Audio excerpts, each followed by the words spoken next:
একটি হারানো বিজ্ঞপ্তি। নাম মিনহাজুল ইসলাম মাহিন, ছোট বোন নুসরাত জাহান মোনা, পিতা বিল্লাল হোসেন, মাতা মায়া বেগম, বয়স 14 বছর, ছোট বোন 7 বছর, গ্রাম এলাচ মুন্সিবাড়ি, থানা লাকসাম, জেলা কুমিল্লা, থানা বাজার লাকসাম, দারুসুন্নাহ হাফিজি মাদ্রাসা ছাত্রছাত্রী।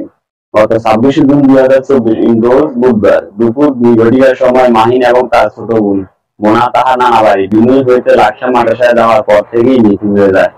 মাহিনের গায়ের রং শ্যামলা, মুখমণ্ডল গোল, চুল খাটো ও কালো, উচ্চতা অনুমান 4.5 থেকে 5 ফুট, পরনে ছিল পায়জামা ও সাদা রঙের পাঞ্জাবি এবং তার ছোট বোন মোনার বোরকা পরা ছিল। যদি কোনো হৃদয়বান ব্যক্তি ছেলে ও মেয়ের সন্ধান পেয়ে থাকেন তাহলে দয়া করে স্ক্রিনে দেওয়া নাম্বারে যোগাযোগ করার জন্য অনুরোধ করা হলো।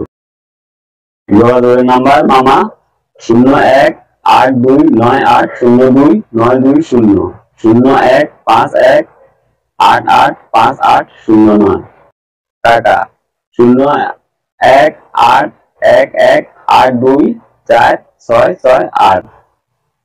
আর আপনারা যারা এই ভিডিওটি দেখছেন অবশ্যই শেয়ার করতে ভুলবেন না, কারণ আপনার একটি শেয়ারে ফিরে পেতে পারে 2টি সন্তানের মা বাবাকে এবং মা বাবা ফিরে পেতে পারে তার 2টি সন্তানকে।